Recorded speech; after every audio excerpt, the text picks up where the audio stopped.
Olá meus caros, sejam bem-vindos a mais um vídeo aqui no canal. E no vídeo de hoje nós vamos iniciar uma sequência de aulas sobre a história do Brasil neste mês de setembro, neste mês da nossa pátria, neste mês do nascimento da independência do Brasil. Aqui então nós vamos comentar durante esses meses vários pontos, vários momentos da história do Brasil. Vamos falar a respeito da colonização, a respeito da pré-história do Brasil. Vou trazer vídeos sobre a ação da providência divina dentro da história, como também elementos importantes sobre o processo de independência. Vamos falar sobre a biografia de Dom João VI, sobre a biografia de Dona Leopoldina, sobre a biografia de Dom Pedro I, José Bonifácio, e vamos então criar aqui neste mês de setembro um conteúdo muito rico sobre a história do Brasil, não limitado à sua independência, mas principalmente do processo de colonização até a pré-história do Brasil, a história de Portugal até o período da independência. Então nós vamos construir aqui bastante conteúdo que você pode usar inclusive para o seu filho. E você pode usá-los para apresentar a história para o seu filho. Se você tem alguma sugestão, alguma dúvida ou algum tema que lhe chame mais a atenção, que te desperte mais, por favor, comente aqui neste vídeo, porque eu vejo todos os comentários e faço os vídeos conforme vocês vão pedindo. Então, inclusive, eu estou devendo 2 vídeos aí para vocês, um vídeo sobre as aparições de Nossa Senhora de Guadalupe e como isso interferiu no fim da antropofagia e dos ritos de canibalismo, e também estou devendo um vídeo sobre os fenícios aqui no Brasil. Isso tudo vai sair agora nesse mês de setembro. Então, se você não é inscrito no canal, se inscreva no canal, ative as notificações. E no vídeo de hoje eu quero fazer um breve resumo do processo político das coroas de Portugal, para que nós consigamos entender em que contexto surgiu a independência do Brasil. Durante o século XVIII, o século que antecedeu a independência do Brasil, nós tivemos aqui no Brasil algo muito interessante. Aquela mesma experiência medieval de cristandade, de uma sociedade hierarquizada pelo poder espiritual, poder político e poder econômico, que foi aquilo que ocorreu do século XI até meados do século XIV, lá na Europa cristã. Então, aquela ideia de que nós aprendemos na escola, por exemplo, que o teocentrismo é errado, isso é uma grande mentira, né? O teocentrismo é a verdade, o teocentrismo é realmente aquilo que nós devemos ser, porque todo cristão deve amar a Deus sobre todas as coisas. Então, quando nós olhamos para o teocentrismo, a gente muitas vezes olha com um certo preconceito. E esse preconceito, ele é fruto das ideias iluministas e das narrativas iluministas que iniciaram no século XVIII e permearam o mundo posteriormente. E até hoje nós sofremos esses reflexos, até mesmo aqui no Brasil. Muitos livros didáticos que abordam a história do Brasil têm essa visão iluminista, ou seja, essa visão de que Deus e a política, a religião e a política, ideias morais, a presença da igreja, tudo isso dentro da sociedade é perverso, então tem que ser afastado. O que acontece? Aquilo que estava vivendo na Idade Média, eu vou deixar um vídeo aqui sobre a sociedade medieval, aquilo que estava acontecendo na Idade Média, toda aquela graça, todo aquele momento de cristandade onde havia uma hierarquia correta, isso aconteceu aqui no Brasil. Durante o período colonial do Brasil, olha que interessante, nós não tínhamos rei, nós tínhamos vice-reis aqui no Brasil, mas não era o rei de Portugal. Não havia exército, não havia polícia, não havia um modelo de controle da sociedade onde a sociedade tivesse alguma condução moral repressiva. Então, quem é que dava a condução da sociedade? Quem é que dava a ordem para a sociedade? Quem é que fazia com que aqueles índios que eram organizações tribais lá do Paleolítico, do Neolítico, que estavam sem direção, que tinham problemas morais gigantescos, como os próprios grupos bárbaros da Europa, quem é que dava a coordenação moral? Quem é que dava a ordem moral? Quem é que dava a orientação para esse povo? Era a igreja. Então nós tivemos aqui no Brasil, na verdade não apenas no Brasil, mas no continente americano, uma hierarquia onde o poder espiritual estava acima do poder político, que estava acima do poder econômico. Esse poder espiritual ele era desempenhado pelos missionários, e principalmente os missionários jesuítas, que faziam um processo civilizatório. A missão dos jesuítas não era só levar o evangelho, só levar o catecismo. A missão dos jesuítas era transformar aquelas tribos, aqueles grupos tribais, em verdadeiras sociedades, em transformar aquelas organizações dispersas em cidades. Foi exatamente isso que a igreja fez, principalmente aqui na região do Cone Sul, com os jesuítas espanhóis, com os 7 povos das missões, com as reduções jesuítas. E foi exatamente isso que os portugueses fizeram, fundando o Espírito Santo, fundando o Rio Grande do Sul, fundando missões na Bahia, no Nordeste, enfim.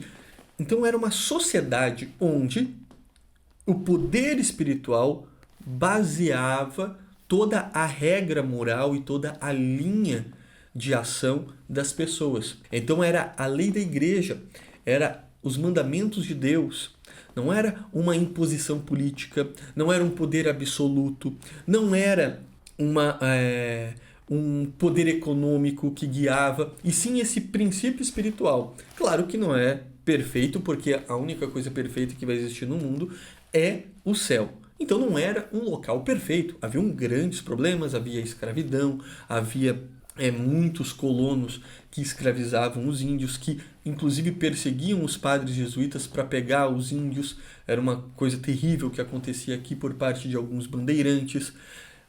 Havia sim pessoas que estavam aqui por uma intenção apenas de fazer lucro. Agora, isso não significa que é tudo. Esses problemas, eles não podem, digamos assim, diminuir a grandeza desse momento, dessa hierarquia na instrução moral. Enfim, o que acontece? Tá? Não era um momento perfeito, mas havia algo muito parecido, tá, com aquilo que se viveu lá na cristandade medieval, mas principalmente nas reduções jesuítas. Não estou dizendo aqui no Brasil num todo, mas nas reduções jesuítas, ou seja, nas cidades que os jesuítas formavam, de indígenas, isso era presente, isso existia. E o que acontece? Com essa ausência de um poder real, de um poder mais presente da coroa portuguesa, quem vai se tornar, e tanto da coroa espanhola também, mencionando, né, os espanhóis, vai ocorrer que os jesuítas aqui se tornarão os grandes mentores e condutores da sociedade. Serão eles que vão coordenar as coisas, que vão organizar as terras para cultivo, serão eles que vão organizar os povos, vão dar orientações, vão ser os jesuítas. Os jesuítas se tornarão grandes, vamos dizer assim, não colonizadores, mas civilizadores aqui. E por esta autoridade espiritual que eles tinham, eles vão começar a receber um reconhecimento, vão ser uma ordem muito grande em toda a América Espanhola. Durante o reinado de Dom João V, que iniciou ali o século XVIII, isso não vai ser nenhum problema. Dom João V, pai de Dom José I, era um homem que estava fazendo muitas melhorias na colônia, principalmente com o incentivo da extração do ouro, e ele vai conseguir fazer com que Portugal tenha uma elevação econômica gigantesca a partir do ouro aqui do Brasil. E não só o Portugal, mas também toda a região de Minas Gerais vai se tornar importantíssima durante este processo. Enfim, o que acontece? Dom João V, dentro da política dele, havia uma disputa entre duas pessoas. Essa disputa, que se dava no campo político, era realizada entre Marquês de Pombal e Alexandre de Gusmão. Alexandre de Gusmão foi um homem muito importante e responsável pelo Tratado de Madrid, inclusive, exerceu um papel muito importante dentro da corte e deixava com que Marquês de Pombal ficasse jogado para escanteio. Durante o governo de Dom João V, as ideias liberais, as ideias políticas que estavam surgindo já desde meados do século XVII, onde começa-se a iniciar um processo de crescimento e de difusão das ideias liberais que vão ganhar uma força ainda maior no século XVIII. Essas ideias que começam no século XVII não estavam ainda tão presentes dentro da coroa durante o governo de Dom João V. Porém, Marquês de Pombal começa a adotar estas ideias, influenciado, por exemplo, pela Revolução Gloriosa, que não tem nada de gloriosa na Inglaterra, onde o parlamento derruba o rei oficial e coloca um novo rei que nem inglês era, né? O parlamento inglês derruba o rei James, que era o rei legítimo, um rei que foi ali dentro da sucessão, era o rei legítimo, porém, por conta de suas ideias tradicionais, ele começa a ser controlado pelo parlamento, ele percebe isso, e ele começa então a ter uma disputa com o parlamento que vai levar à Revolução Gloriosa, o fim da monarquia tradicional na Inglaterra e o início de uma monarquia parlamentarista. Então, aquela Revolução Gloriosa já começa a dar os princípios das ideias liberais. Depois, o que vai iniciar com o movimento maçônico na Inglaterra, um movimento de pensadores como John Locke, que vão iniciar toda uma defesa de diminuição do poder da coroa, de uma burguesia em ascensão. Nós vamos ter na França também algo muito interessante, que será a Fronda Francesa, que vai ocorrer entre 1648 e 1653, que foi uma luta entre a burguesia francesa e a monarquia e a coroa, onde então começa a se ter toda essa defesa do liberalismo, de uma defesa entre um poder político sendo sobreposto pelo poder econômico. Começa a se ter esta difusão dessas ideias, começa a se iniciar essas disputas políticas, começa a se iniciar estas questões, essas visões liberais, também visões a partir da Guerra dos 30 Anos e toda aquela tragédia que ocorreu na Europa, onde católico lutava contra puritano, que lutava contra calvinista, que lutava contra anglicano, que lutava contra luterano, enfim, toda aquela guerra religiosa que vai ocorrer durante a Guerra dos 30 Anos na região dos Países Baixos, na região ali da Bélgica, da Dinamarca, enfim, toda aquela região ali atual dos Países Baixos. Tudo aquilo começa a iniciar uma ideia de diminuição da presença da religião dentro da política, da presença das ideias morais cristãs dentro da política. Tudo aquilo começa a iniciar um processo de ideias do liberalismo. Bom, essas ideias elas vão crescendo, vão ganhar uma força muito grande com a corrente iluminista, a partir de Voltaire, de Rousseau, de Diderot, enfim, de outros pensadores franceses. E então, a partir de meados do século XVIII, nós temos agora um novo rei em Portugal, que não será Dom João V, mas sim Dom José. Dom José já era bem diferente de Dom João V.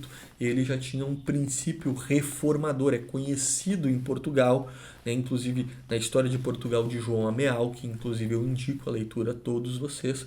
Dom José é conhecido por ser um reformador e ter muita mas muita ligação, muito carinho com esses ideais liberais. Tanto é que durante o governo dele, quem vai de fato governar o país de Portugal vai ser Marquês de Pombal, que vai ser o primeiro-ministro, onde Dom José vai ficar pouco se lixando para aquilo que Marquês de Pombal faz. E Marquês de Pombal, ele usa todas aquelas ideias liberais, porém para implementar um poder absolutista dele, que eram os chamados déspotas esclarecidos, que eram aqueles governadores, aqueles reis não apenas de Portugal, mas aqueles reis da Europa que se usavam desses princípios liberais para impor um poder ainda maior, mais terrível, mais absolutista ainda. É que nem a Revolução Francesa. Estamos lutando pela liberdade, pela fraternidade, pela igualdade, quando na verdade eles estavam lutando pela aquilo que eles pensavam ser a liberdade, a igualdade e a fraternidade deles. Se você não concordava com aquele modelo, você seguia a morte, que era a segunda parte do slogan francês, da Revolução Francesa. Liberdade, fraternidade e igualdade ou a morte. Enfim, então aqui inicia esse poder absolutista dos reis, né? Essa imposição absolutista dos reis que Marquês de Pombal vai realizar. E para Marquês de Pombal conseguir impor a sua força, ele vai ter que destruir duas grandes instituições portuguesas. Uma era a igreja e outra era a nobreza. Para ele conseguir impor as suas vontades dentro da igreja, ele vai iniciar um processo de destruição e perseguição dos jesuítas. Eu não vou entrar aqui em todos os meandros dessa discussão, senão o vídeo vai ficar muito longo. A questão é que Marquês de Pombal, ele realiza toda uma falsa perseguição, falsas acusações de crimes, falsos crimes que ele vai acusar os jesuítas, principalmente crimes de que os jesuítas não estariam substituindo a coroa aqui no continente de uma forma política, que os jesuítas não respeitavam Dom José, que os jesuítas estavam querendo tomar o poder das colônias, né? Coisas que são falsas. Os jesuítas desempenhavam um poder religioso, desempenhavam sim um poder maior do que a coroa, porque não tinha coroa aqui.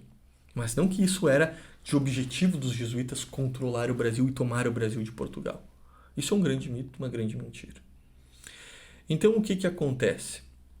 Marquês de Pombal vai perseguir os jesuítas, vai iniciar essa perseguição, vai criar um tribunal injusto para matar os jesuítas.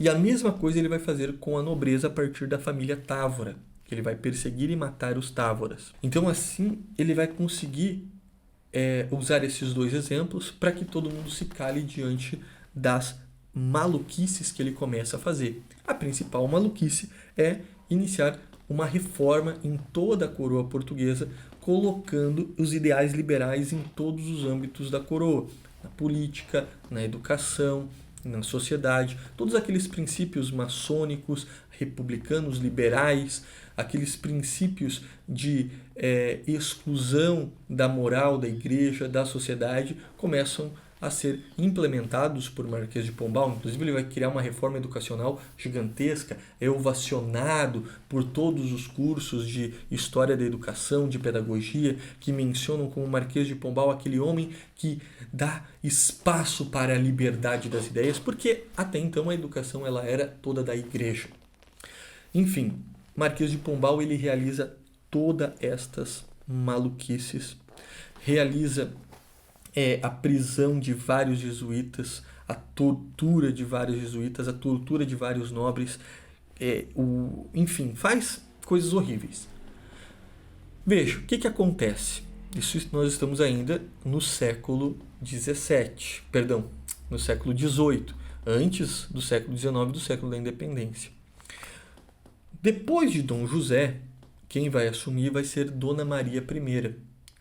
Dona Maria I já vai ter ideias totalmente diferentes de Dom José.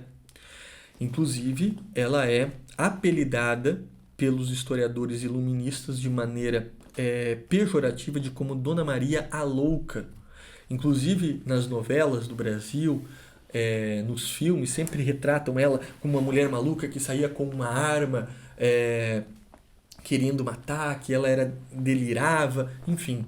A questão é que Dona Maria I, ela era muito católica. Então, por ela ser muito católica, eles taxaram ela de a louca. Mas era uma mulher muito católica que assume, exclui Marquês de Pombal do poder da coroa, começa a tentar agora diminuir aquela influência maçônica que estava dentro da sua corte, o que ela não vai conseguir mais realizar, porque a inserção foi muito grande a partir de Marquês de Pombal. Ela vai ser contemporânea da Revolução Francesa e a Revolução Francesa impactou ela, sim, psicologicamente, por conta de todas as atrocidades que estavam acontecendo na França. Quando a coroa, os reis, a corte começa a ser ali decapitada na guilhotina, aquilo impacta emocionalmente a Dona Maria I. E Dona Maria I começa a dizer: isso não pode acontecer no Brasil, isso não pode acontecer de nenhuma forma aqui. Nós precisamos, no Brasil, perdão, em Portugal, nós precisamos evitar que isso aconteça. Então ela começa a fazer procissões em Lisboa, consagrações de Lisboa, para que a revolução não chegasse, porque ela sabia que as ideias estavam ali, né? Mas essas ideias não chegassem. Enfim, ela acabou então desenvolvendo problemas de saúde que fizeram com que ela tivesse que deixar o trono. Ela continuou sendo rainha, porém ela não conseguia governar. E aí quem vai governar vai ser seu filho, Dom João VI. E aí nós entramos no contexto da independência do Brasil. Dom João VI vai ser o imperador de Portugal, porém ele, o rei de Portugal, melhor dizendo, não o imperador, né, vai ser o rei de Portugal durante o período da independência e da vinda da família real para cá. Porém, ele antes desempenhou esse papel de regência.